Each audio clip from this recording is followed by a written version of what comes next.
God bless CPAC. So there's not a single Democrat here. It's almost like CPAC invited Benjamin Netanyahu to speak.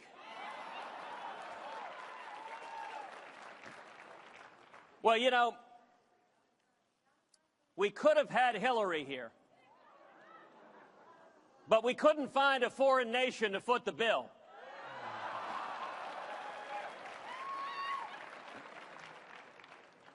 This is a room full of patriots. America is in jeopardy, and we are met today on a great battlefield. The men and women who are gathered here today are gathered to fight for freedom in our country.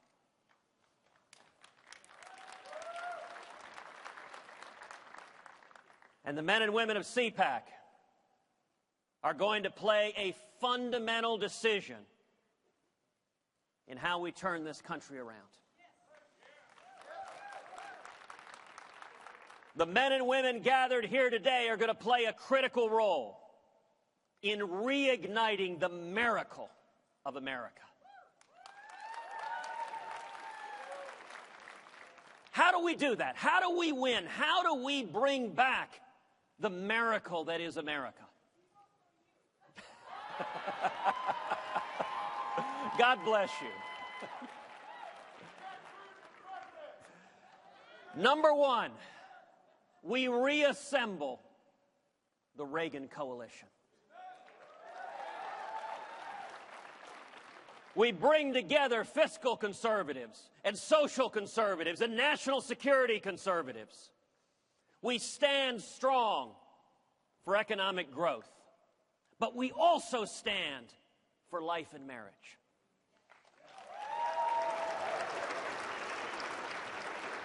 We defend constitutional rights, but we also stand and lead the fight against ISIS and a nuclear Iran.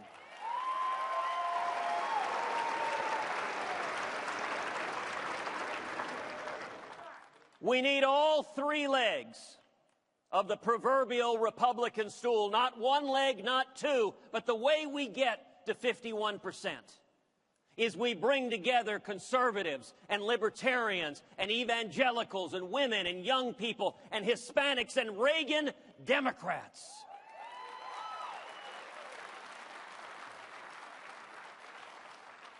And how do we do that? We do that fundamentally by standing with the people and not with Washington.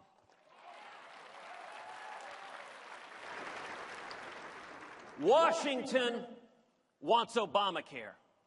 The people want liberty. Washington wants amnesty. The people want rule of law.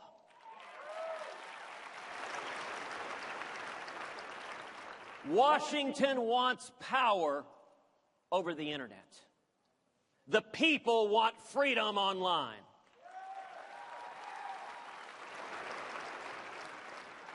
And don't believe President Obama when he says, if you like your internet, you can keep your internet.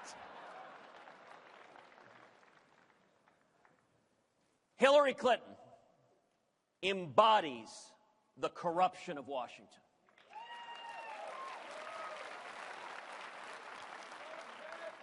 We need to run a populist campaign standing for hardworking men and women. We need to take the power out of Washington and bring it back to the American people.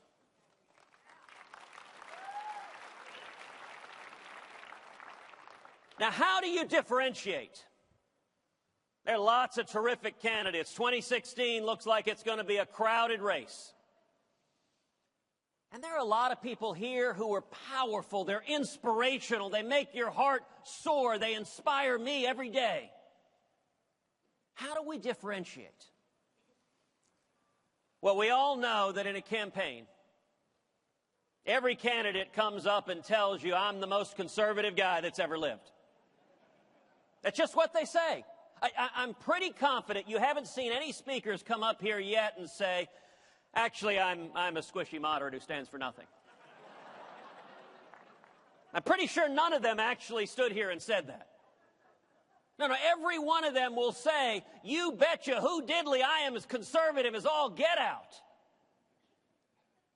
Well, we have a way to tell the difference. The Word tells us you shall know them by their fruits.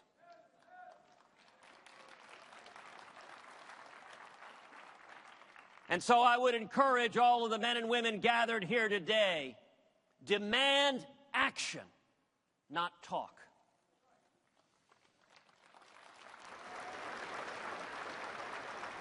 If a candidate tells you they oppose Obamacare, fantastic. When have you stood up and fought against it? If a candidate tells you they oppose the debt and debt ceiling that are crushing our kids and grandkids, terrific. When have you stood up and fought against it? If a candidate says they oppose President Obama's illegal and unconstitutional executive amnesty, terrific. When have you stood up and fought against it? If a candidate tells you that they support the First Amendment, freedom of speech, religious liberty, that they support the Second Amendment, the right to keep and bear arms, fantastic. When have you stood up and fought for them? Talk is cheap. If a candidate tells you they support life, if a candidate tells you they support marriage, when have you stood and fought? If a candidate tells you they stand with the nation of Israel, terrific. When have you stood and fought?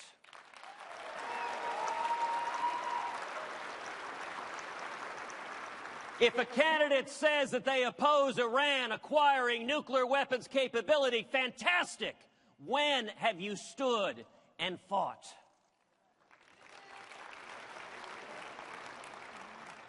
Actions speak far, far louder than words. We need to look to people who walk the walk and don't just talk the talk. If a candidate says they oppose Common Core, fantastic. When have you stood up and fought against it?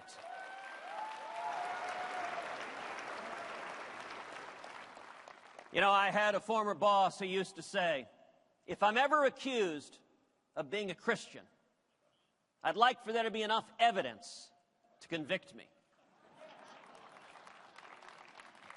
Now, that is powerfully, powerfully true, and it is equally true of being a conservative.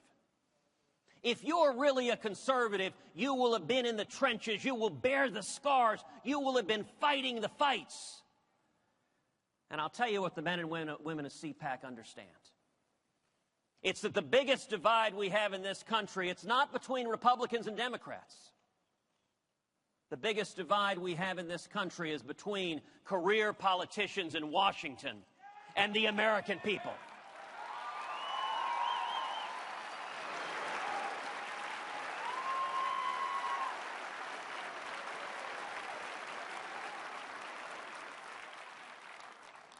So if you have a candidate who stood against Democrats, that's great. When have you been willing to stand up against Republicans?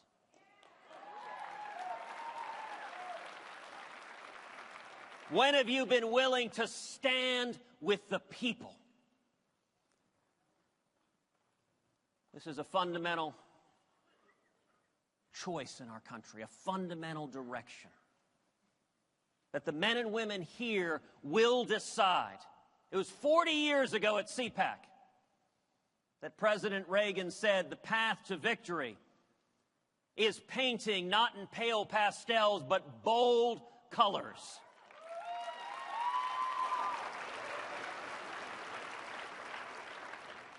I am convinced 2016 is going to be an election very, very much like 1980. Now, it's worth remembering, in 1980, when Reagan ran, Washington despised Reagan. Remember, Reagan had primaried Gerald Ford, the sitting Republican president, in 1976. You want to tick off Republican leadership? Come within an inch of toppling the incumbent Republican president. But President Reagan told the people of this country, the Republican Party is not a fraternal order. We share philosophical commitments to freedom. And the Republican Party matters only insofar and in so long as we stand for liberty and the Constitution and for the American people.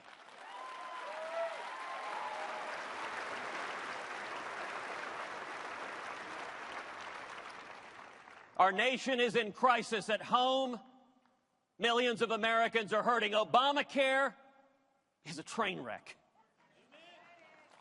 And that's actually not fair to train wrecks. And all abroad, America has receded from leadership in the world. We see the president describing the horrible terrorist attacks in Paris as a, quote, random act of violence. There's nothing random about radical Islamists going into a kosher deli to murder Jews for their Jewish faith.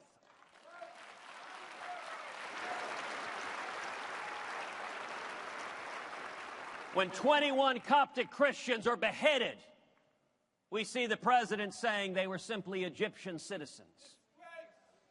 They were murdered for their Christian faith, and the President of the United States needs to stand up and defend them.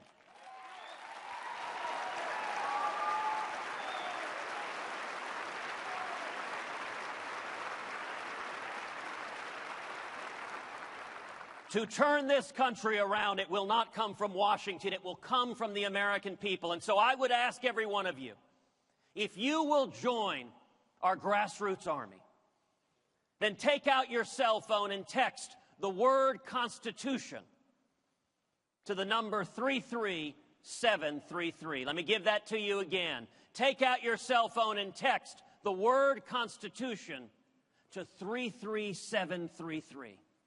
It will be each of you empowering and energizing we the people that turns the country around, because I'll tell you, as my father said to me many, many times after he fled Cuba, I saw freedom taken away once, and I'll die before I let it happen again.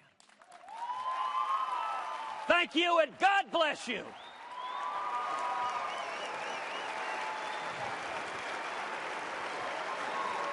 Hello, CPAC, how y'all doing? Give it up, Senator Ted Cruz. Y'all ready? Less than 2 years, and we can fundamentally transform America back to what it was, and that's great.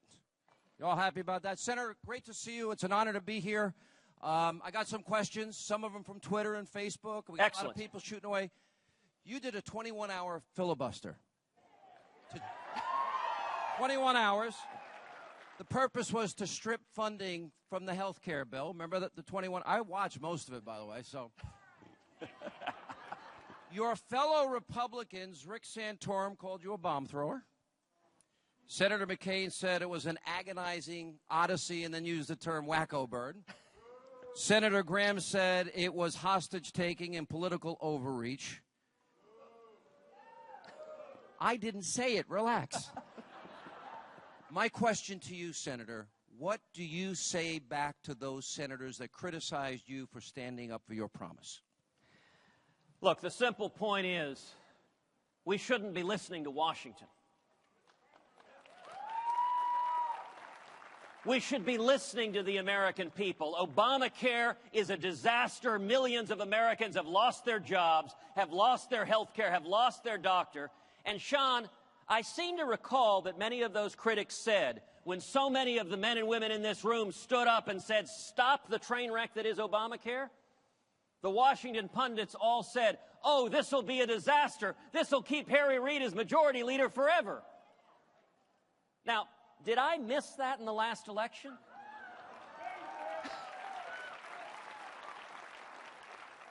The key to change is not just growing government in Washington. The key to change as a result of that fight, millions of men and women across this country rose up and said, stop the disaster that is Obamacare. In November 2012, Republicans across this country campaigned saying, if you give us a majority, we'll stop Obamacare. And what happened? We won the biggest tidal wave since the 1920s, and we retired Harry Reid as majority leader. My next question. We have a similar fight going on.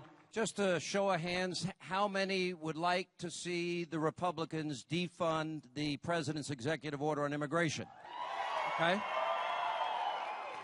My question to you is, it seems in the Senate there's a disagreement, once again with you and some Republican senators, over a bifurcated deal that would fund the Department of Homeland Security and separate out a separate bill on not funding the executive orders on immigration. What do you say? Why do you think that's a wrong strategy? Look, unfortunately, Republican leadership is cutting a deal with Harry Reid and the Democrats to give in on executive amnesty. And the question why is because they're not listening to you. I talked about the divide between Washington and the people. In Washington, K Street and Wall Street love amnesty. They support the substantive policy. And there is a mendacity about Washington. They want to take a show vote, but they don't actually want to follow through on what they say. How do we change it? The only way to change it, you know, Sean, what I'm trying to do, if you think about it in the tech context, we know about disruptive apps. They come in and change how a good or service is distributed. And inevitably, the incumbent providers fight back viciously. So when Uber or Lyft comes into a city, the taxi commissions do everything they can to kill it. What I'm trying to do more than anything else is bring a disruptive app to politics. To move power back to the American people, and everyone that has a vested interest in keeping decision-making in the smoke-filled rooms. In both parties, they fight vigorously because they don't want the power to be back with the American people. Senator, we witnessed the horror of what's happening with ISIS. We have seen mass beheadings. We have seen women sold into slavery, the harvesting of organs. Radical Islamists, they are on the move. Yep. They've taken a lot of the ground that our brave troops sacrificed, died for in Iraq, 4,000 of them. My question to you is, the Jordanians, after one pilot, they've responded with fierce opposition and force against ISIS. The Egyptians, under General President el-Sisi, they have shown massive force and retaliation for 21 Coptic Christians simultaneously beheaded. What is your analysis? What is your take on what America needs to do, and why can't this president admit that the Islamic State is in fact Islamic and radical Islam exists? We need a commander-in-chief who will actually stand up and defend the United States of America.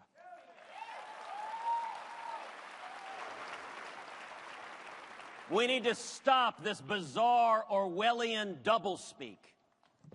We cannot defeat radical Islamic terrorism with a president who's unwilling to utter the words radical Islamic terrorism. You know, the State Department spokesperson just said recently, we can't win this by killing ISIS. We need to give them jobs. What utter and complete nonsense. Listen, that is precisely how we win this. We kill the terrorist leaders before they kill us.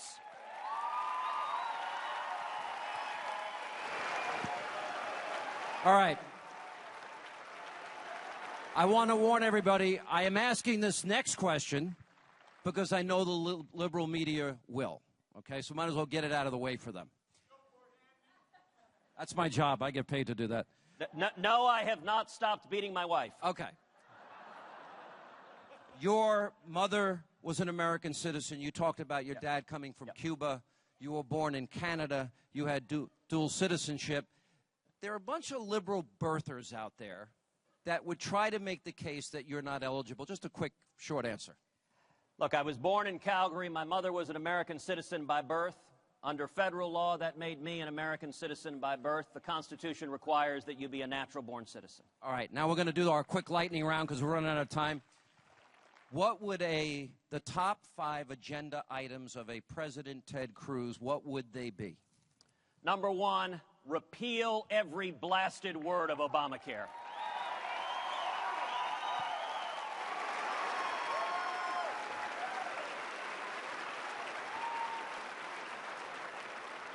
Number 2, abolish the IRS.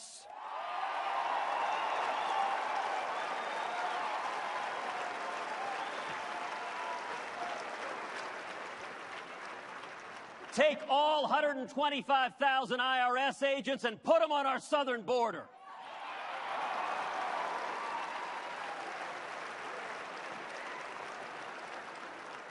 Number 3, stop the out-of-control regulators at the EPA and the alphabet soup of Washington.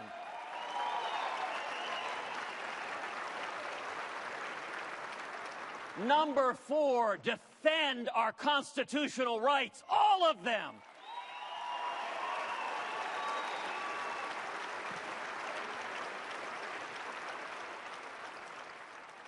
And number 5, restore America's leadership in the world as a shining city on a hill. All right, we're running out of time. This is our last lightning round. 1 or 2 word answers, okay? Abortion. We should defend every human life from conception to natural death. Okay. Gay marriage. Marriage is a question for the states. And it is wrong for the federal government or unelected judges to tear down the marriage laws of the states. Colorado. Good idea. Legalizing marijuana, bad idea. Well, I was told Colorado provided the brownies here today. Look, Colorado is a... Uh-oh, I just ate them. Look, your viewership's going to go up 20%. It's going to go up a lot. The magical mystery Hannity hour. Yeah. Look, I actually think this is a great embodiment of what Supreme Court Justice Louis Brandeis called the laboratories of democracy. If the citizens of Colorado decide they want to go down that road, that's their prerogative. I don't agree with it, but that's their right. All right, fair enough. I'm going to ask you about 3 people. First words that come to your mind. Hillary Clinton. Washington. Bill Clinton. Hey, by the way, I want to say hi to that really hot chick in row 7 over there. How you doing, sweetheart? I'll give you a tour backstage. Sorry. He's not responsible for this. Bill Clinton. Youth outreach.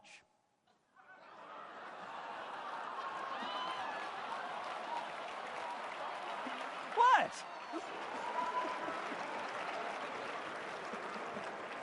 Barack Hussein Obama. Lawless imperator. In light of what the country has been talking about in recent days, and we have less than 30 seconds, it's not my clock, so please forgive me. Why does Ted Cruz love America? This country is the greatest country in the history of the world. It has been a haven for freedom. When my dad was imprisoned in Cuba and fled 58 years ago, he came because no nation on earth has let so many millions come with nothing and achieve anything. And if we get back to this, brighter days are ahead. We can do that together. Senator Ted Cruz. See you later.